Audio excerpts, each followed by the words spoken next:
Hello and welcome to The Conversation, recorded live at the Chelsea Hotel in New York City. My guest today is New York author extraordinaire Sloane Crosley.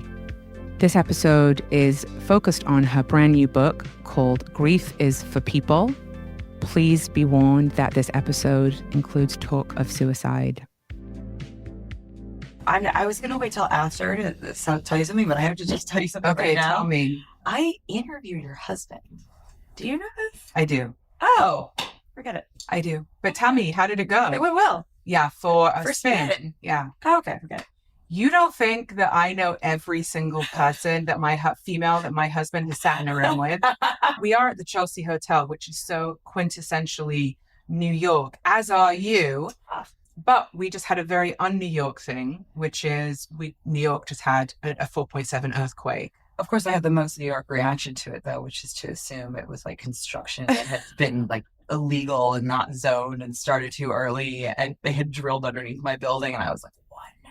But this is all the New Yorkers, that's the response they had. Me being an LA person, I was in the bathroom at the Chelsea, and I thought, this feels like an earthquake, but I'm in New York. This is not possible. And it was. Is that so?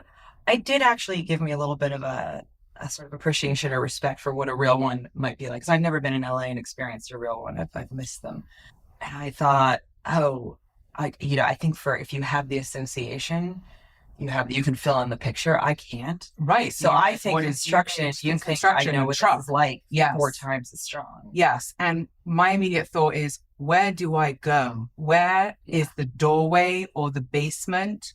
Like, where do I go if this happens again? I mean, I think the answer is always down. Down, right? The answer is always down. Yes. I mean, I don't mean to like invoke other New York tragedies, but the answer is always down. Yeah. So that was my first thought. Yeah. And then my second thought was, my daughter's on the floor below. Oh. I need to speak to her and make sure she knows where to go. I mean, I was always taught as a kid, which is funny that we were prepared for all these things that never came to pass, except for literally today.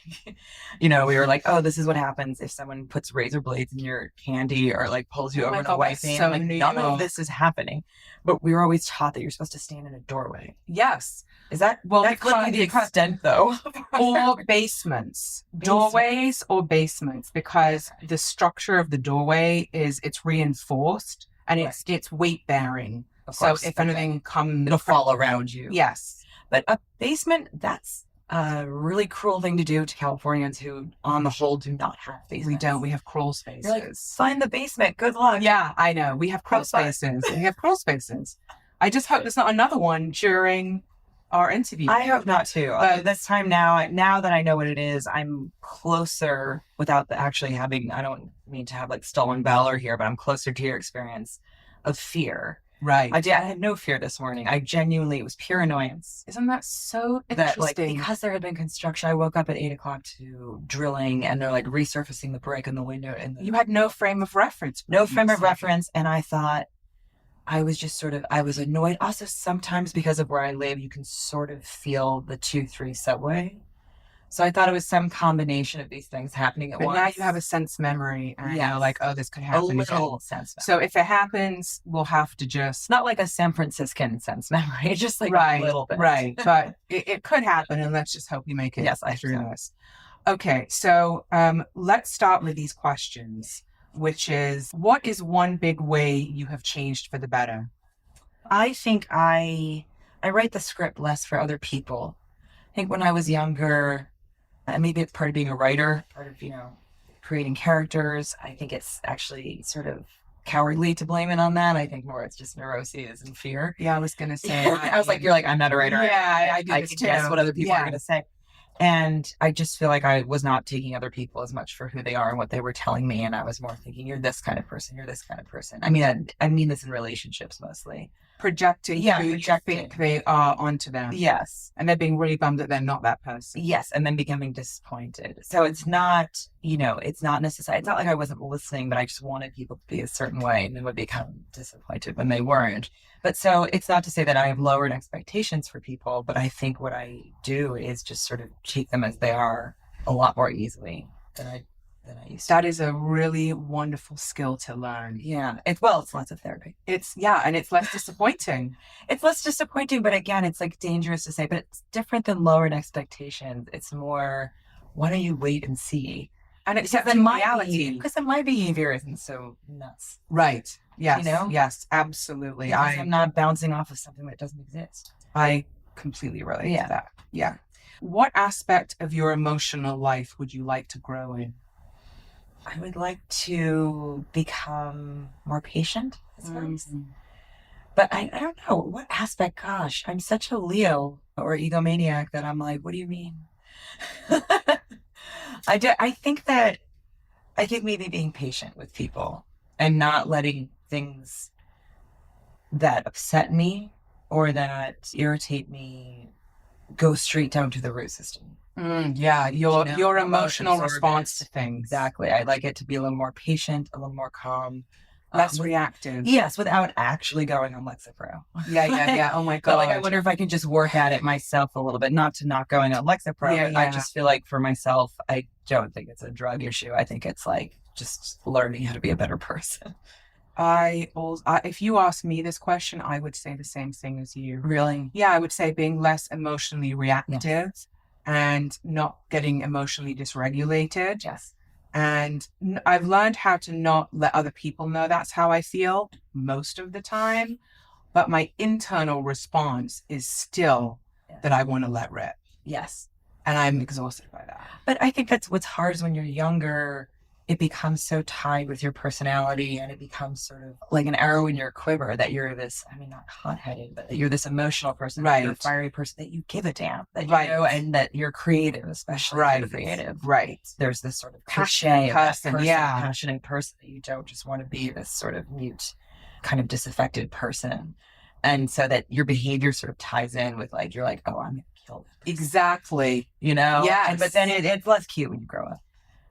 I completely understand. What is the most emotionally painful experience you've overcome? Oh, wow. I mean, probably, I have this book out, Grief is for People, that's about the death of my friend. And it's about his very sudden suicide, I suppose. I suppose all suicides are sudden. I mean, on a technical basis, yes. On a technical basis, yes. But this one, not all of them. A lot of people have struggles sort of that are external for years. For him, I didn't know. And I had seen him for dinner 3 nights prior. And then he hanged himself at his home in Connecticut. And I think that was probably the most difficult one. But it's funny because emotional, I think that's almost just objectively difficult. I'm trying to think of things. I think emotional, I think of things that I can't get over that I should be able to get over. Yeah, I mean, and something Russell, no one expects me to really ever get over it, but I think I have certain breakups, which, I mean, it's weird to put in the ring with my friend's death. I have certain breakups. Losses. They're all losses. Yeah. But I guess it's about what you're pathological about. What do you fixate on? What do you have a dog with a bone about? Yes. And that I never felt strange or fixating on Russell's death. I felt a little more awkward fixating on certain men from the past, let's say. Yes. Or friendships that have broken up from the past. Well, friendship breakup and lover breakups are very similar. My experience, it's a devastating loss. Yes. Catastrophic loss. And then your friend dying from suicide is also a catastrophic loss. So I would sort of put that under the bucket of loss. I think that's true. It is true. And I think there's something as horrific as Russell's death obviously is. My hands are cleaner, or totally clean in that situation. It's just pure grief and mourning and tragedy. Whereas with a friend, I think if you have half a brain, you start, going through what did I do? Yeah, what did I do? Yes. Go through the film, let's roll the tape. Yes. And figure out what I did. With my therapist. Yes. And also sometimes figure out what I did so I can get like a handle or purchase on the percentage of my faults, be okay with it and move on. Not so that I can feel so I can browbeat myself forever. Right. Well, yes, that's a good note. But with your friend Russell's suicide, which was the impetus for your book, which I love the title, Grief is for People. Yes. Very flat. How Very plain. did you come up with that title? I actually, well, on a very sort of snap way, the same way I've done all of my titles, which is I think I can't call it that, and then do it right. So, like that doesn't work. And then just sort of there's this moment of feeling like, wouldn't it be fun if I called it this? And it's like alternate reality, and then I make it actual reality, and just like I was told there'd be cake was like that. How did you get this number? It was like that, But for Grief is for People, I had a burglary. I was burglarized in June of 2019. On the 27th, I left the house for 1 hour, came back, and all my jewelry was stolen. And I left to get a hand x-ray, which means I took off all the rings because you don't want them in like an MRI machine. So all the rings I normally wear, just horrible piece of luck. And then I was trying to solve the mystery of the burglary, really. Like, how could I possibly track down this jewelry, which is sort of insane. I mean, it's just a crime. Also, I work freelance. I have so much time. I'm like, and you're a journalist, and so you can research, and your journalistic brain is probably like, oh no, I'm gonna do the math. Yes, I absolutely. Well, okay, yeah, that's true. And I thought exactly that. And then, I mean, my former boss at Random House, where I worked in publishing for years, and my mentor, my dear friend, was actually sort of helping me try to solve the case or talking to me about it. And then we had dinner, and nothing was really off about dinner. We were both sort of complaining and normal, sort of bitching at dinner. It was like normal. And then I was talking about burglary. I thought I had a bit of a lead on one of the pieces. And he hugged me, walked me to my doorstep, and said, if it makes you feel any better, you can't take it with you when you go. And then he walked away. And then 3 nights later, he died. And then this much, much greater loss, obviously, when there's someone dies, especially by suicide, than the groups and the counseling and the different, sort of forums that you can enter come flooding in. And so the line is grief is for people, not things, but I only half mean it. So it's not even just a corrective. It's basically, this whole book is about being mixed up about what am I supposed to mourn, how to mourn things that we're told don't have a right to necessarily mourn. People mourn friends, but it's not set up in society the way it is to mourn a parent or a spouse. Well, child. It's not discussed and given the same sort of space. Yes, but exactly. They are just as valid losses. Yes. The jewelry and a suicide are different, but I guess Russell would have felt I think there's so much of him in the book, and he loved things. He collected old objects. He loved going to flea markets. He loved old Hollywood movies, old music. And, he collected this like earthenware china that they only made in the Midwest in the 40s. It was just really very specific. So in a weird way, I thought, I don't know if he would agree with that. How have you made peace with not being able to find answers to his suicide as someone who has a journalistic brain? You probably don't have any clues, right? No, I have very few clues, except I got one 2 days ago. Oh. So it would have been helpful. Would you mind sharing it? Yeah, not at all. Before I press print on the book, would have been the book delightfully hit the bestseller list. And so, congratulations. Thank you.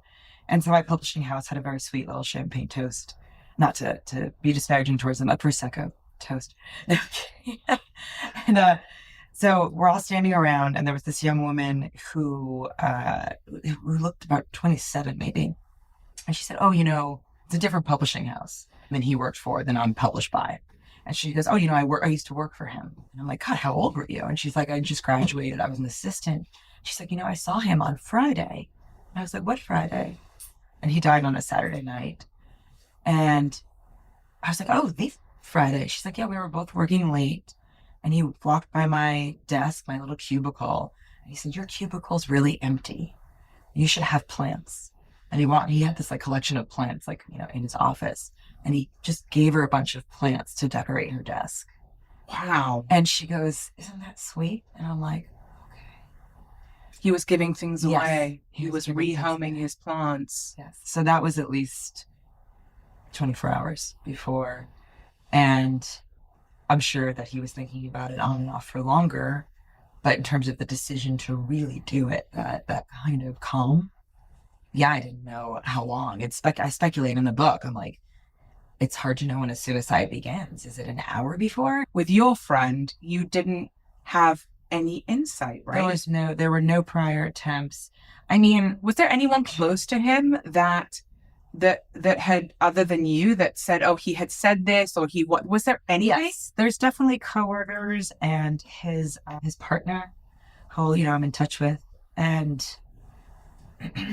it was, you know, he would joke around. And, you know, you asked earlier, one of your other questions was something that's changed. And I think that you know, without being too much of a sort of stickler about it or not policing people, I listen to people jokingly say, oh my God, I'm going to kill myself differently. Yeah.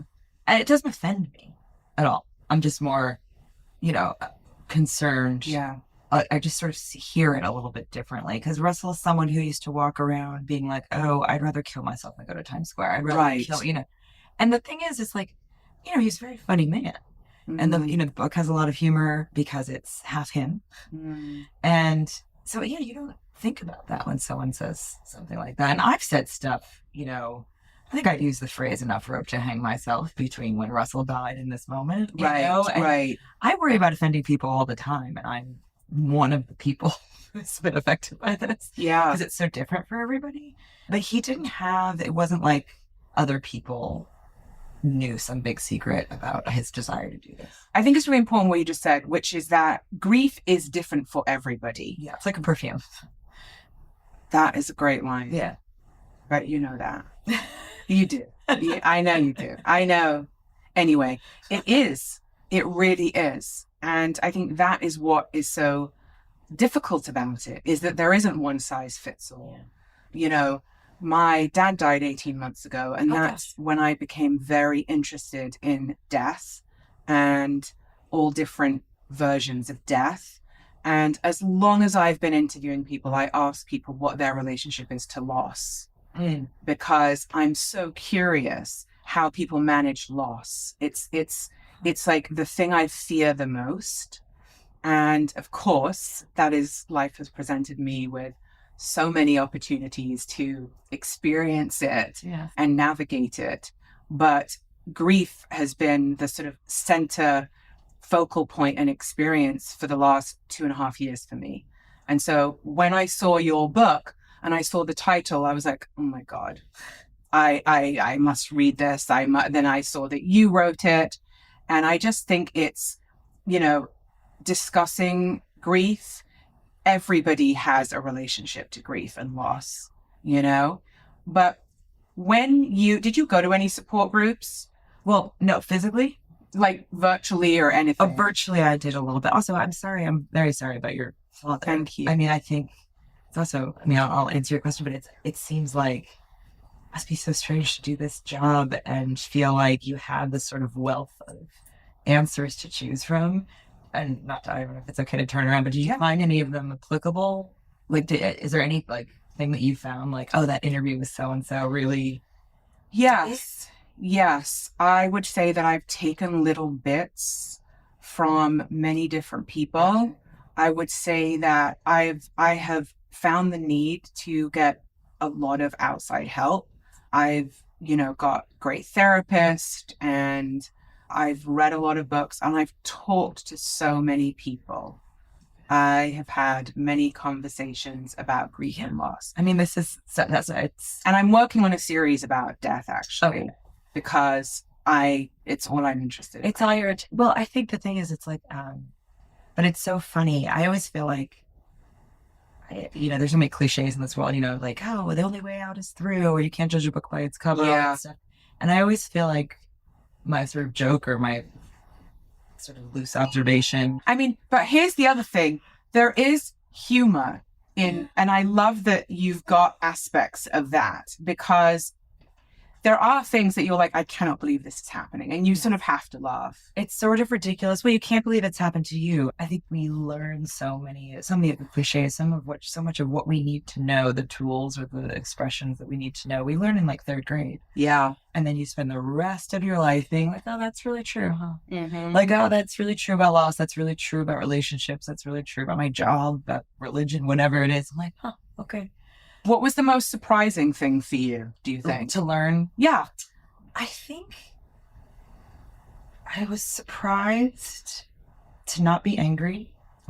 I immediately forgave him. Mm-hmm. Immediately. Yeah. I just felt like, oh, Russell. Okay. Yeah. Okay. Yeah.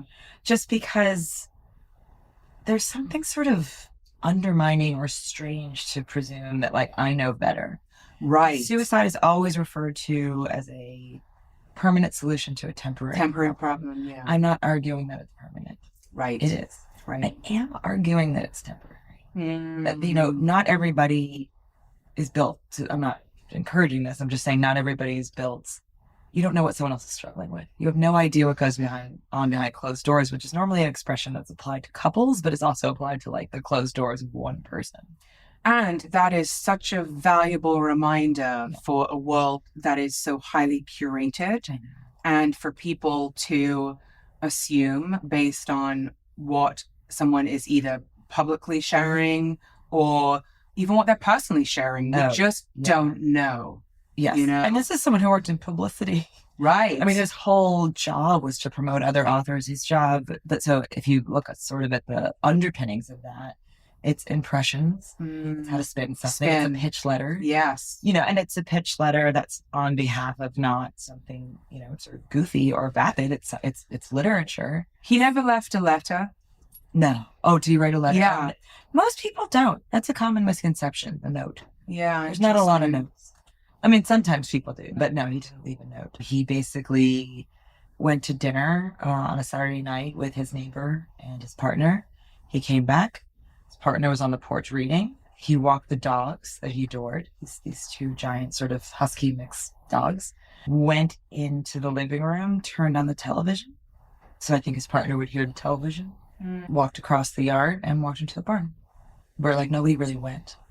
So, I mean, the other thing that is not said, because it's not my story, but is also very obvious, and I don't think that revolutionary to say, is that it's a really hostile act. Yes. But it's not. I don't focus on it in the book because I just wanted to keep Russell and my friendship with him as my North Star in the Grease and not try to mix in too much blame or too much conjecture about what I don't know. That's not my relationship. Well, the book is now on the New York Times bestseller list. Congratulations. Thank you. And why do you think it's resonates with so many people? I think it's hit a nerve because I think it might be the humor in it, which I thought would actually be the part that would make it a little more niche. For people, I was like, oh, this is for people who have a darker sense of humor. Turns out everybody has a darker sense. Right. Everybody needs the release valve. Yes. The other thing about it is, if I can be so bold as to say, the rare thing about it is that it's a suspenseful story about loss. But you don't get a lot of those. Like, guess what happens at the end of Titanic? Yeah. Nothing good. Yeah. And so you have this, where this is going, but because of the jewelry structure, and there's a little bit of a caper, and I will say I do get some of the jewelry back because I shake down some very nice men in the Diamond District, because it's sort of interspersed with that story. That's the setting, if you will. Oh my God. That I do think it has a sort of propulsion that a lot of grief memoirs don't have. So that keeps it from being kind of cliche. And it's your first memoir. Yeah, what a memoir to write. What's so funny is because I didn't even think of it. It doesn't say memoir on the cover, not because I think it's a dirty word, that maybe I do. But because, by the way, it's in some of the PR materials. Oh yeah, that's okay. Just so you know. I think I gave them the green light. Okay, I'm just checking. I'm not hiding. Right. It's not like it's just that I feel like maybe it's because it's funny. Before we started recording, we were talking about how much do you insert yourself into a piece, and it feels like this is so much really a year. It takes place from when the burglary starts, which would be, like I said, June of 2019, to about mid-COVID, which would be June of 2020. So that's this sort of concentric circles of loss that get bigger and bigger and bigger. So it's 4 years. It's 1 year. No, but it's 4 years since this experience happened. Yes. Wow, interesting. Why can't they get books out sooner? Oh, that's so funny. I mean, for real. So soon. Could they not have got this out sooner? It was delayed by a year because I had a novel that came out that I handed in March of 2020. which was sort of a scary thing if you think about it, where we're like, I'm like, here you go. Are there going to be printing houses, zombies? Yeah. We don't know what's happening. It's right at that time where you're like, the world is shutting down and the world as we know it is over, which is not true, but it felt like that. Sure. And we wanted to give this a little bit of a wide berth, or as wide a berth as we could, from the novel, which is a comedic novel about romance and a sort of magical cult on the Lower East Side. Oh my God. So it's like, this is very different. Oh, Sloane, I love that. I sort of want to like see a TV show of that. Oh, well, Apple bought it. Oh my So God. that's Amazing. not for film, not for TV. Oh my God. So That's I'm excited. so good. Yeah, it's basically a woman who used to work for a magazine that's based on psychology today. Essentially, it's called Modern Psychology, least creative part of the Love. And her old boss becomes this sort of like psych guru talking head guy who is doing this thing where he's basically selling people these packages to get them over, to provide them closure with their exes. And hers is she, as long as she steps within a 5-block radius of this abandoned synagogue that they've turned into a private club, she will run into one of her exes, and obviously that ruins her current relationship. Because have you ever picked up your phone and seen like texts you're not supposed to look at, and you're like sucked into the past?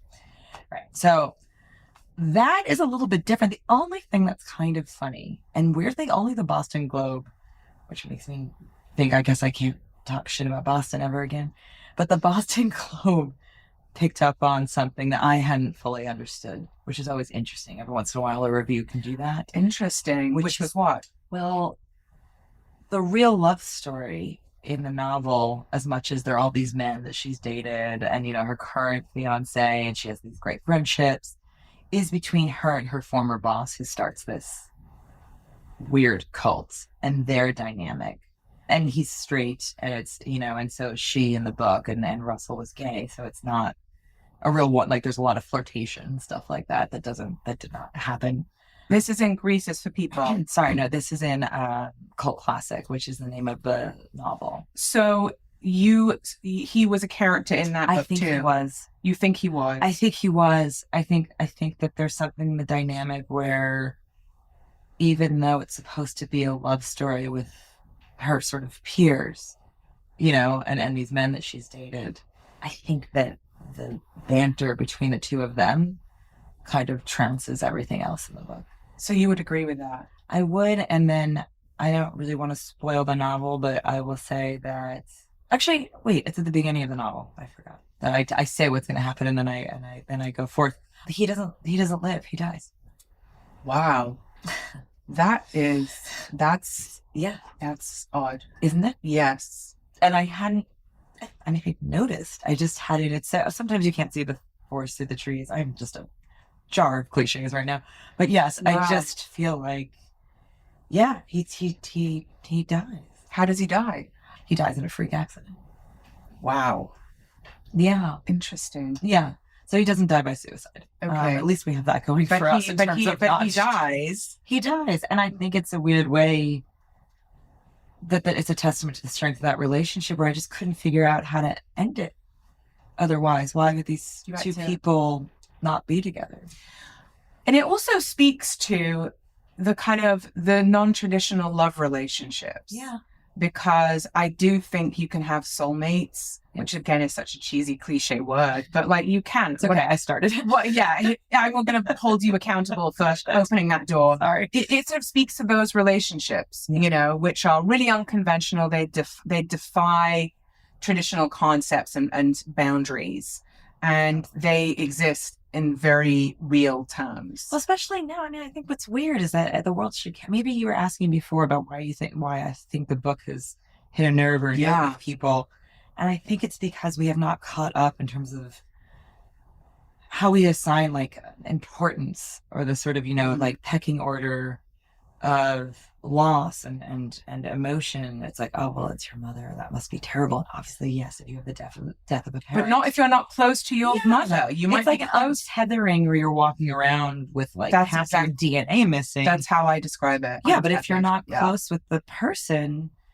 you're not going to have that like sort of macro missing. 100%. But it doesn't mean that like, therefore you're a cold fish who doesn't know what's important and what's not. It just means that like, you're like, well, of course I'm going to miss. Well, it's it's challenging My chosen person. It's chosen family. Yeah. I mean, it's challenging societal norms about what is acceptable to feel when you lose this person dies versus that person. And the more people that speak about their reality, the more we can expand what that looks like and what is acceptable. And it's also, people like to read a decent elegy to somebody because you like to think it's possible to be, if you're feeling lonely or untethered from the world, like what a really close friendship should look like or does look like. And Russell was very flawed. He was a mess. But let me ask you another one of these questions. This is fantastic. Ask it before there's nerve. Yeah. What story about yourself is no longer serving you? Oh my God. Sorry. Like, tell me about your father. Yeah. Yeah. What story? I think I tend to think of myself as, I think professionally, being a clown is no longer serving me. Like being like the funny girl writing funny essays, right? Seeing occasional, and it's a story that is not only a sort of self-narrative, but you can go to like some interview or some review in like the Minneapolis Star Tribune, and if you really want to, it's just be like, oh, this new book isn't as funny as the last, right? And the kind of humor of that desire to be the sort of cymbal bashing monkey being like, oh, look at me. Yeah. I'm making you laugh. I think it is starting to detract. I'm answering the story part, I guess, in a very literal sense. Yeah. It's detracting from the real stories I want to tell if I feel this pressure to be funny all the time, and the humor will just come naturally. That's how I talk. I speak in analogies, and I don't need to push it so much and feel that like, oh, that's what you now need to I've written this sad book, and is it not funny enough? And like, kind of like, screw you. I don't know. I think it's something totally different, and it's great. Well, it's interesting because not you. Yeah, no, it's interesting actually, because when I asked you one big way that you've changed for the better, and you said that you are I'm paraphrasing, that you're allowing people to be who they are without projecting onto them. And then what you described right now is actually you're giving that to yourself. It's a little like self-grace, I suppose. Exactly. Not to invoke too religious of a word, but it's a little bit of like, give yourself a break and then let something real shine through. I mean, a writing tip that is also, I think, pretty good for life is that, people always say that if you're there's a scene in a screenplay or a novel or whatever it is, and you're like, oh, this is the best. There's no way I'm losing this one scene. And everything else around it is weak. Because you're so attached to this one scene. Right. Try to kill your darling, pull it out, and then all the other boats rise. Oh, so whatever that thing you're obsessing about, if you just take that one thing away and you're like, no, this is important, everything else has a chance to sort of breathe and come to life. That's a very good tip. Yeah. That's a really good one. What question are you afraid to ask yourself?